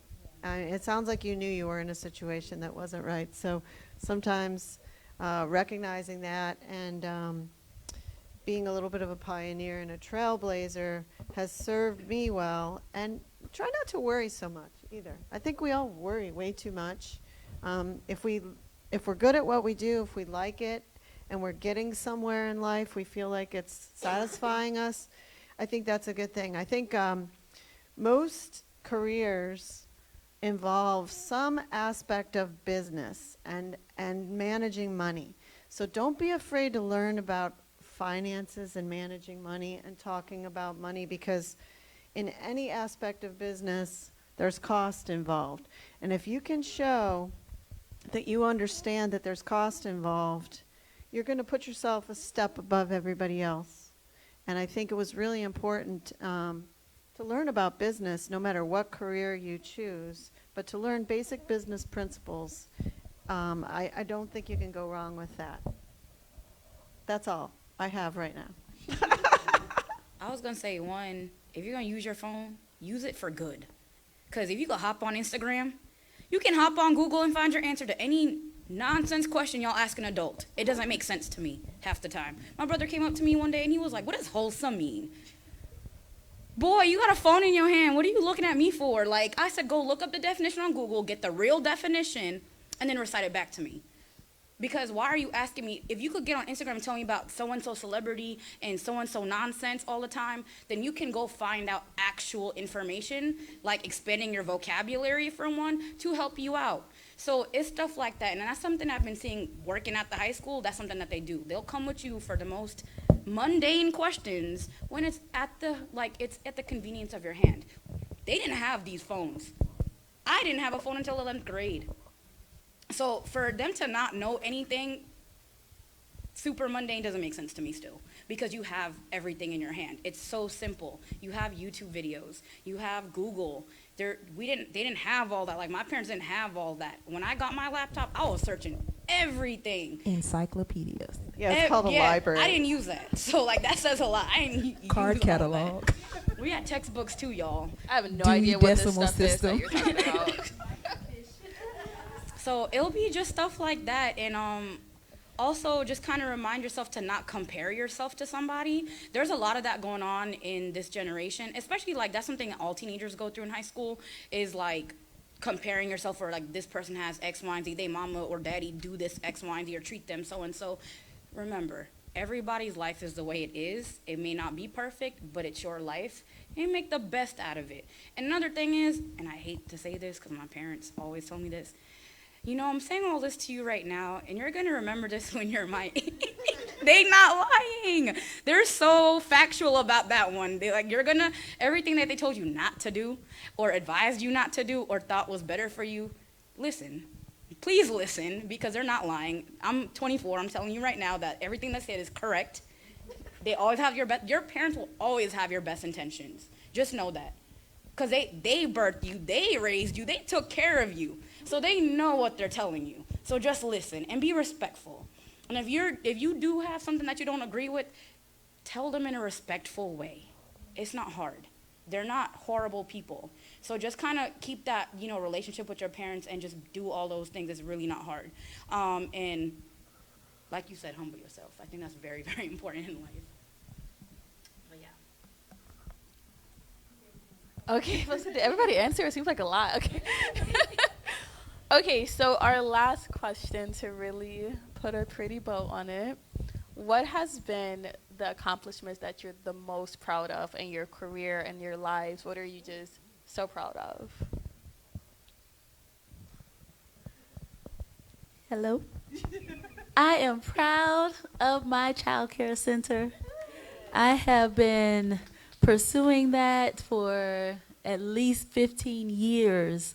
So it took a while to get, and that's where that patience comes in, because I'm still in accounting, but that is what I am good at, but that was never my passion. So I say that my greatest accomplishment in my career is having my own, and it gets hard sometimes. It gets frustrating sometimes. I want to kick and scream and throw tantrums like my babies do sometimes. But for the most part, it is very rewarding, and I can say that it's rewarding because of my support system. My husband, he is my rock. He encouraged me to go for it. He was like, "What are you waiting for?" And it went back to that fear. I don't know if will anybody even come. I haven't been in childcare for 30, 40 years like the people around the corner. Will they even come? But he said, if this is your passion and if this is what you want to do, you need to pursue it. And so I would say that I am excited to be an owner of Truth Learning Academy, and I'm excited that we're going to move forward into many more academies to come. I think you should be proud. And what I'm most proud of, I think, is when someone comes up to me that I may have forgotten about or didn't really remember what I taught them, and they say, "I really appreciate what you taught me."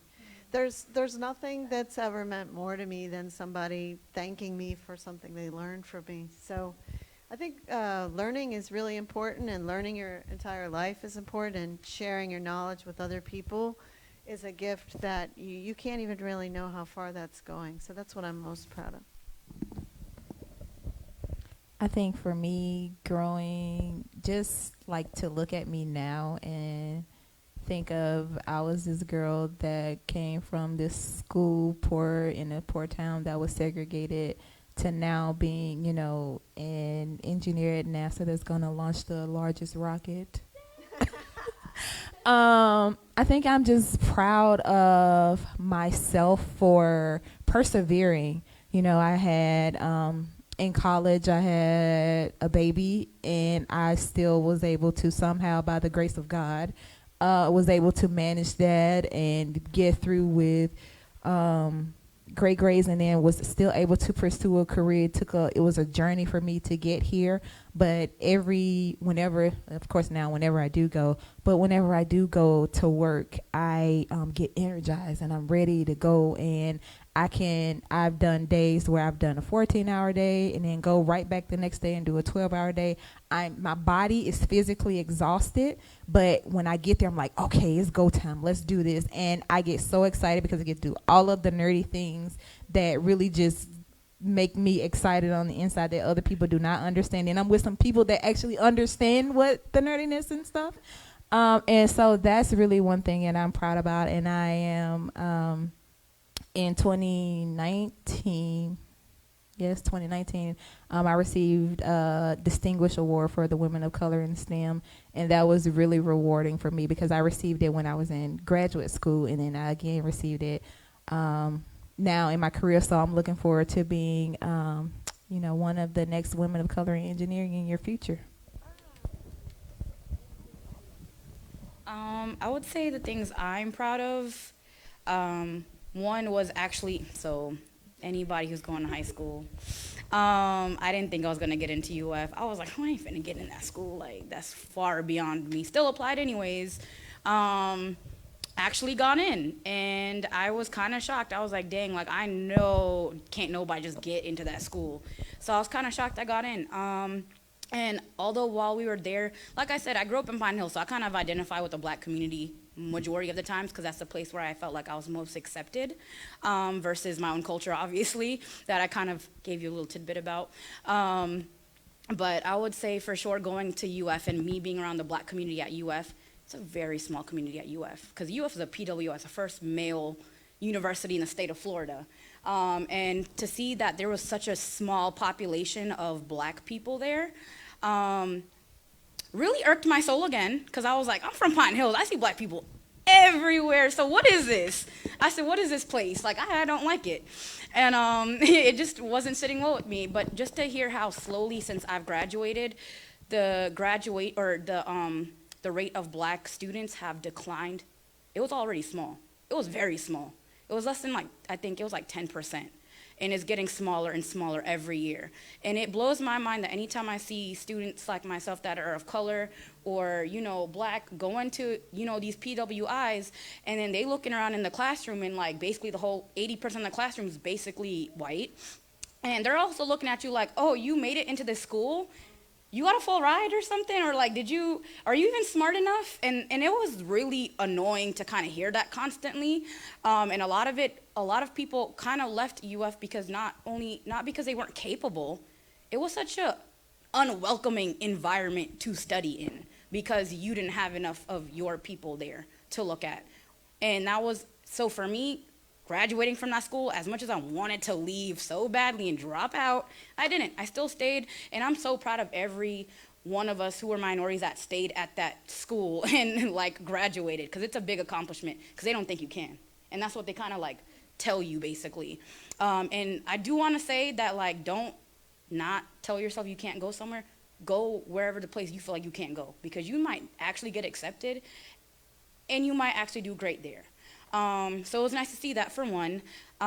Next thing I'm proud of is being a great single mom, actually. I know how to be a mom now, and it's kind of great because now I feel more confident that when I am in a place where I do want to be somebody mom, I actually know how to do it. And my brother has been such a humbling experience for me being his mom, basically. And he's the most pleasant teenager to even be a mom to. He makes my life so much more easier, actually, with the depression that I go through. He handles all the other stuff that I know I can't get up and do sometimes. But just kind of seeing how he's been growing up and how much he's been excelling as a young man. Because I'm like, yo, I'm a woman. I'm teaching a little boy to be a man. That don't make no sense.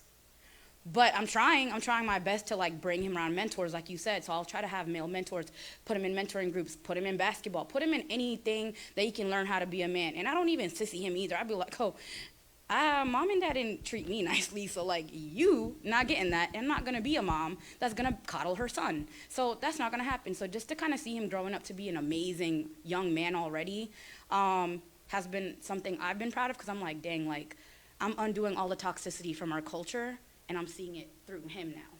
And it's been such a pleasant thing to experience. And always proud of growth. So can't go wrong with growth all the time, because every year is another point of growth, basically, is what I'm noticing. But yeah, that's that. Well, this has been amazing. So if we can give a round of applause to our wonderful panelists, that would be awesome. Yes. And as we're wrapping up, if you guys want to connect with them, I'm going to put all of their information. Because you've been coughing, citizen. Okay, I'm going to put all of their information on Facebook so you can follow them. And you guys got some claps on social media too. So you can follow them and connect with them. Thank you all so much for being here. I just love all of you, and I love being around you and experiencing your energy. That's dope. So thank you guys for tuning in, and I hope that we continue to elevate the dialogue on these important topics, and it's definitely not going to be the last conversation. But that's all we have for tonight, so go be great. Bye.